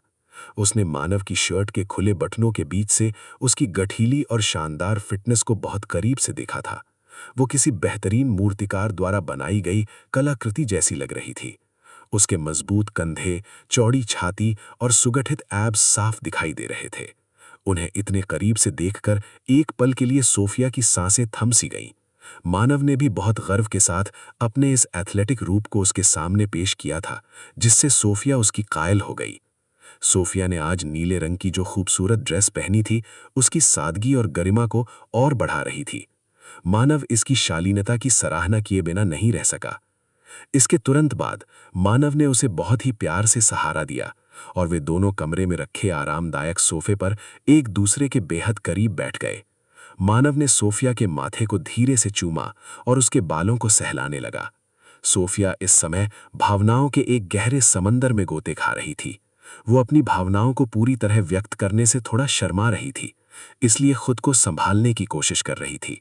उसका दिल तेजी से धड़क रहा था और मानव का वो सुरक्षात्मक हाथ उसे दुनिया का सबसे अनोखा एहसास दे रहा था। सोफिया के मुंह से एक बेहद धीमी और सुकून भरी आवाज निकली, जो कमरे में बज रहे उस मधुर संगीत के साथ पूरी तरह घुल मिल गई। मानव का सोफिया के प्रति ये स्नेह हर बीतते पल के साथ और गहरा होता जा रहा था। इस बेहद खूबसूरत और रोमांटिक माहौल में सोफिया को पता ही नहीं चला कि कब वो मानव के प्यार में पूरी तरह डूब गई। उसका पूरा वजूद जैसे शांत हो गया था, मानो उसके दिल और दिमाग में एक नई और सकारात्मक ऊर्जा का प्रवाह हो गया था। वो मानव के इस जादुई प्रभाव के सामने खुद को पूरी तरह सौंप चुकी थी। अध्याय 19। एक नया मोड़। कमरे में बज रहा मधुर संगीत अब धीरे धीरे धीमा होने लगा था और उसके साथ ही दोनों के बीच की शुरुआती हिचकिचाहट भी पूरी तरह समाप्त हो चुकी थी। मानव और सोफिया एक दूसरे के बेहद करीब आ चुके थे, जहां शब्दों से ज्यादा उनके दिलों की धड़कनें बात कर रही थीं। मानव ने सोफिया को बहुत ही कोमलता से बिस्तर की ओर बढ़ने में सहारा दिया। सोफिया की आंखों में इस नए एहसास को लेकर एक अजीब सी घबराहट थी, लेकिन मानव के शांत और सुरक्षित स्पर्श ने उसे एक गहरा भरोसा दिया। वह इस रिश्ते में पहली बार कदम रख रही थी और उसका ये संकोच मानव से छिपा नहीं था। मानव ने जब सोफिया के बेहद करीब आकर उसके हाथों को अपने हाथों में लिया, तो उसे सोफिया के भीतर एक हल्की सी सहरन महसूस हुई। इस रोमांटिक और भावुक पल में मानव ने महसूस किया कि सोफिया के लिए ये अनुभव बिल्कुल नया और बेहद संवेदनशील था। क्या वह इस रिश्ते में इतनी मासूम है? मानव ने मन ही मन सोचा। उसकी आंखों में जलती हुई तीव्र इच्छा अभी गहरे आदर और सुरक्षा की भावना में बदल गई थी। उसने सोफिया की गरिमा का पूरा सम्मान करते हुए अपनी गति को बेहद धीमा और सहज रखा। इस भावुक मिलन के पहले स्पर्श के साथ ही सोफिया के चेहरे पर अचरज और गहरे एहसास के मिले-जुले भाव उभर आए। एक सुखद और तीव्र एहसास उसे एक अलग ही दुनिया में ले जा रहा था। सोफिया के मुंह से एक धीमी सी कराह निकली, जिसमें घबराहट और परमानंद दोनों का मिश्रण था। मानव ने कुछ पल के लिए खुद को रोका और सोफिया को इस नए एहसास के साथ ढलने का पूरा समय दिया। कमरे का शांत वातावरण उनकी सांसों की गर्माहट से और भी जीवंत हो उठा था। जैसे जैसे दोनों का जुड़ाव गहरा होता गया, सोफिया के भीतर का सारा संकोच और डर हमेशा के लिए गायब हो गया। उसने अपनी आंखें बंद कर लीं और मानव के इस गहरे समर्पण को पूरी तरह स्वीकार कर लिया। सोफिया ने आनंद और गहरे संतोष में डूबते हुए मानव को और कसकर गले लगा लिया। मानव के दिल में दबी वर्षों की तन्हाई और कुंठा इस एक खूबसूरत मुलाकात से पूरी तरह मिट रही थी। ये मिलन केवल शारीरिक नहीं, बल्कि दो आत्माओं का एक अटूट और भावुक समझौता बन चुका था। कुछ समय बाद जब दोनों इस खूबसूरत और जादुई दुनिया के एहसासों से धीरे धीरे बाहर आए, तो सोफिया के चेहरे पर थकावट के साथ साथ एक अद्भुत चमक और संतोष था। वह अवाक थी और इस बात को महसूस कर रही थी कि मानव के साथ उसका ये रिश्ता अब एक बेहद खूबसूरत मोड़ ले चुका था। उसे इस बात पर भी बेहद हैरानी थी कि मानव ने उसके साथ कितना शालीन, सुरक्षित और सम्मानजनक व्यवहार किया था। शुरुआत में उसे लगा था कि शायद ये मुलाकात किसी समझौते या दबाव का हिस्सा मात्र होगी, लेकिन मानव के इस गहरे आदर ने उसके मन के सारे संशय दूर कर दिए थे। वह स्कूल के उन आम लड़कों जैसा बिल्कुल नहीं था जो सिर्फ अपने बारे में सोचते थे। मानव के मन में सोफिया के प्रति एक वास्तविक सम्मान था। मानव ने बहुत ही प्यार से सोफिया के माथे से बालों की लटों को हटाया और उसकी आंखों में झांका। सोफिया की आंखें इस समय कृतज्ञता और गहरे स्नेह से भरी हुई थीं। उसने बहुत ही सहजता से सोफिया को अपने सीने से लगा लिया, जहां सोफिया की धड़कनें अब पूरी तरह शांत और सुरक्षित महसूस कर रही थीं। मानव ने इस खूबसूरत रिश्ते की लय को बनाए रखा और बहुत ही कोमलता से सोफिया के साथ इस प्रेममयी सफर को आगे बढ़ाया। उनके बीच का हर एक पल अब एक नए और गहरे विश्वास की कहानी लिख रहा था। अध्याय 20 पुरस्कार। कमरे से आती सोफिया की उन मदहोश कर देने वाली आवाजों को एवलिन ने अनसुना नहीं किया। वो अभी अभी किचन से अपना पसंदीदा कोल्ड ड्रिंक लेकर लौटी थी और बालकनी से आती ताज़ी वसंत की हवा का आनंद लेते हुए अपने कमरे की तरफ वापस जाना चाहती थी। दरअसल वो इन आवाज़ों को मानव के अनुमान या कल्पना से कहीं अधिक स्पष्ट रूप से सुन सकती थी। वो वहीं सीढ़ियों के पास जम सी गई। उसके चेहरे पर अविश्वास का गहरा भाव था। उसने जो सुना था उस पर उसे यकीन ही नहीं हो रहा था। पहले तो उसे लगा कि ये शायद उसके अपने मन का कोई भ्रम है, लेकिन तभी घबराहट में उसकी उंगलियों से वो कांच का गिलास छूट गया और क्रैश! कांच के फर्श पर गिरने से एक तेज आवाज हुई। ओह! अपनी तंद्रा से जागते हुए वो हल्के से चीखी, लेकिन एलीट रैंक की छात्रा होने के कारण उसकी रिफ्लेक्सेस बहुत तेज थीं। वो तुरंत पीछे की ओर उछली और बड़ी खूबसूरती से खुद को संभालते हुए एक तरफ खड़ी हो गई। वो फर्श पर बिखरे टूटे हुए कांच के टुकड़ों को बेहद हैरान नजरों से देखने लगी। जैसे ही उसे एहसास हुआ कि कांच टूटने की आवाज काफी तेज थी, उसके दिल में तुरंत घबराहट की एक लहर दौड़ गई। मानव का कमरा पास ही होने के कारण इसमें कोई शक नहीं था कि अंदर तक इसकी आवाज गई होगी। वो अपनी इस शर्मिंदगी से बचने के लिए तेजी से सीढ़ियों से ऊपर अपने कमरे की ओर दौड़ने ही वाली थी, तभी कमरे के भीतर से संगीत की तेज आवाज के बीच सोफिया की एक और बहुत ही भावुक और सुखद कराह गूंजी। मानो वो एवलिन की इस उलझन को और बढ़ाने के लिए ही गूंजी हो। ये आवाज साफ बता रही थी कि उसका भाई कमरे के भीतर अपनी उस खूबसूरत मेहमान के साथ प्रेम के कितने गहरे सागर में डूबा हुआ था। मानव, क्या वो सच में वही सीधा और शांत रहने वाला लड़का है? एवलिन के मन में एक गहरा सवाल उठा, लेकिन अब जो सच उसके सामने था उसने उसे पूरी तरह हिलाकर रख दिया था। शर्मिंदगी, अचरज और एक अनजाने आकर्षण की मिलीजुली अनुभूति से एवलिन के गोरे गालों पर हल्की सी लाली छा गई। उसे पहली बार अपने उस भाई के सामने एक अजीब सी हार का एहसास हो रहा था, जिसे वो अब तक बिल्कुल साधारण समझती थी। वो लड़का जिसे मैं हमेशा स्कूल में गुमनाम समझती रही हूँ।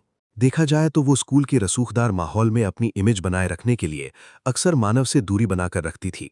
यहाँ तक कि वो उसे इस बात के लिए भी राजी रखती थी कि वे स्कूल में एक दूसरे को भाई बहन के रूप में जाहिर ना होने दें, ताकि उसकी एलीट रैंक की साख पर कोई आंच ना आए।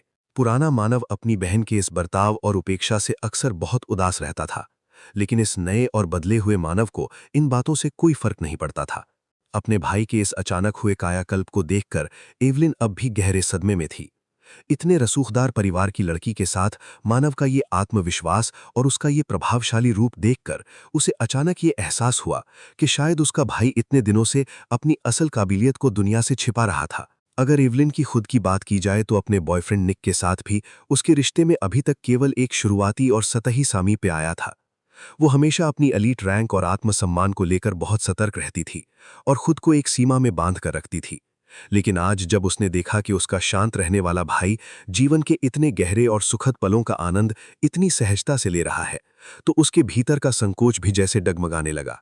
कमरे से आती वो रुक रुक कर गूंजती भावुक आवाजें लगातार जारी रहीं और हर बार एवलिन के भीतर एक अजीब सा रोमांच जगाती रहीं। काफी देर तक अपने भाई और सोफिया के इस गहरे मिलन के एहसासों को सुनने के बाद वो इस चरम शर्मिंदगी और उत्सुकता को और बर्दाश्त ना कर पाने के कारण चुपके से अपने कमरे की ओर चली गई और दरवाजा बंद कर लिया। उधर कमरे में मानव ने एक आखिरी गहरी और संतोषजनक सांस ली। वो सोफिया के साथ इस प्रेममयी सफर के खूबसूरत अंत पर था, जहां दोनों की आत्माएं पूरी तरह तृप्त हो चुकी थीं। सोफिया बिस्तर पर बिल्कुल शांत और सहज लेटी थी। उसके हाथ पैर शिथिल थे और उसके मन से सारा संकोच अब हमेशा के लिए दूर हो चुका था। वो पूरी तरह थकी हुई लग रही थी, लेकिन उसकी आंखों में अनेक सुखमय और जादुई अनुभवों से गुजरने के बाद का एक गहरा सुकून साफ झलक रहा था। डिंग डिंग डिंग। अचानक मानव के सामने उसकी वो जानी पहचानी पारदर्शी सिस्टम स्क्रीन प्रकट हुई, जिसे केवल वही देख सकता था। बिस्तर पर बेहद सुकून से लेटी उस खूबसूरत लड़की की ओर मानव ने बस एक सरसरी नजर डाली कि कहीं उसकी नजर इस स्क्रीन पर तो नहीं है। फिर आश्वस्त होकर उसने अपना पूरा ध्यान वापस स्क्रीन पर केंद्रित कर लिया। कार्य पूरी तरह सफल रहा। अब सिस्टम मुझे मेरा रिवॉर्ड दे। मेजबान को उनके पहले महत्वपूर्ण कार्य को सफलतापूर्वक पूरा करने पर बधाई। सिस्टम अब आपके पुरस्कार प्रदर्शित कर रहा है। लक्ष्य सोफिया। विशेष संबंध और गुप्त समझौते की पुष्टि हुई। कार्य पूर्ण। खोज लक्षित व्यक्ति इस प्रकार के संबंध में पहली बार शामिल हुआ। निर्दोषता बोनस। पुरस्कार में 5 गुना बोनस। 0.1 बेसिक स्टेट्स पॉइंट गुना 5 bonus. 0.5 basic stats point. 100 promotion points गुना 5 bonus. 500 promotion points. Promotion points. मानव ने मन ही मन सोचा, मानो उसके इस सवाल का जवाब देते हुए स्क्रीन पर एक लंबी प्रोग्रेस बार का आइकन दिखाई दिया, जो तेजी से आगे बढ़ा और जल्द ही आधा भर गया। सी रैंक छात्र। स्टेटस पदोन्नति पॉइंट्स। बी रैंक के लिए 500 1000 5 गुना बोनस जारी किया जा रहा है। 0.02 स्पेशल स्टेट्स पॉइंट गुना 5 bonus. 0.1 stats point. 0.2 charm stats point गुना 5 बोनस। 1 charm stats point. 20 अतिरिक्त प्रमोशन पॉइंट्स गुना 5 बोनस। 100 promotion points. कुल पदोन्नति पॉइंट्स 600 1000। मेजबान मानव। आयु 17। विद्यालय एलीट मेट्रोपॉलिटन हाई स्कूल। मूल स्टेट्स 0.6। आकर्षण चार्म 16। ताकत स्ट्रेंथ 20। चपलता एजिलिटी 10। सहनशीलता stamina 35। Status note. B rank के लिए 600 1000 अंक आवश्यक। विशेष क्षमता मिस्टर मिस्ट्री सक्रिय। अंतिम लक्ष्य स्कूल के सबसे रसूखदार और प्रभावशाली एसएसएस रैंक के छात्र बनना। वजन को संतुलित रखने और खुद को फिट रखने के लिए पिछले कुछ समय से किए गए कठिन वर्कआउट के कारण उसकी सहनशीलता सबसे अधिक 35 थी। रात के समय अपने विला के निजी जिम में जाकर पुशअप्स, पुलअप्स और वेट ट्रेनिंग के अभ्यास के कारण उसकी ताकत दूसरे नंबर पर 20 थी। भले ही वो कपड़े पहनने के बाद काफी सीधा और साधारण दिखता था, लेकिन उसके भीतर एक एथलीट जैसी पूरी शक्ति मौजूद थी। जब मानव अपने इन आंकड़ों के पीछे के कारणों का विश्लेषण कर रहा था, तभी उसने अचानक देखा कि उसके आकर्षण चार्म के आंकड़े काफी बढ़ गए थे और 16 पर पहुंच गए थे। 16? वो हैरान हुआ। इससे पहले ये काफी कम था, लेकिन इस बड़े बोनस पुरस्कार ने उसके व्यक्तित्व के प्रभाव को कई गुना बढ़ा दिया था। हाँ, ये सब मेरी विशेष क्षमता मिस्टर मिस्ट्री के अपग्रेड का नतीजा था। सिस्टम ने उसे उम्मीद से कहीं अधिक रिवॉर्ड्स दिए थे, जिसे देखकर उसका मन उत्साह से भर गया। फिर उसकी नजर उसके बचे हुए 0.6 फ्री स्टेट्स पॉइंट्स पर टिकी। उसे ये तय करने में बिल्कुल समय नहीं लगा कि वो इसे कहाँ इस्तेमाल करेगा। उसने तुरंत अपनी ताकत और चपलता को बढ़ाने का फैसला किया। ताकत 20, 20.5, चपलता 10, 10.1। ये वाकई अद्भुत है। मैं धीरे धीरे खुद को बदल रहा हूं। उसका मन बचपन के उस सपने को पूरा होते देख खुशी से झूम रहा था, जहां एक साधारण लड़का भी अलौकिक रूप से अपनी ताकत बढ़ा सकता है। इसी बीच बिस्तर पर लेटी सोफिया, जो अब इस सुखद थकावट से थोड़ी सामान्य हो रही थी, उसे बहुत ही हैरानी भरी निगाहों से देख रही थी। मानव का अचानक इस तरह शांत हो जाना, शून्य में देखना और हवा में मानो किसी चीज पर फोकस करना उसे थोड़ा असमंजस में डाल रहा था। क्या इसे अचानक कुछ हुआ है? क्या ये किसी गहरे विचार में है? लेकिन जब उसने मानव के उस बेहद आकर्षक चेहरे और उसकी पुतलियों में छिपे आत्मविश्वास को देखा तो उसकी सारी चिंता पल भर में दूर हो गई। उसे पहली बार गहराई से एहसास हुआ कि मानव वास्तव में कितना प्रभावशाली और हैंडसम था। जैसे ही उसकी नजर एक बार फिर मानव के उस गठीले और तराशे हुए शरीर पर पड़ी, उसका ध्यान पूरी तरह वहीं टिक गया। ऐसा लग रहा था मानो उसकी मांसपेशियों की बनावट पहले से भी कहीं ज्यादा मजबूत और आकर्षक हो चुकी है। मानव के इस बेबाक और गहरे प्यार के जादू में पूरी तरह डूबने के बाद वो असहाय लेकिन बेहद संतुष्ट भाव से बिस्तर पर लेटी थी और अपनी आंखों के सामने बदलते हुए मानव के इस अद्भुत रूप को निहार रही थी, जिस पर विश्वास करना किसी के लिए भी नामुमकिन था।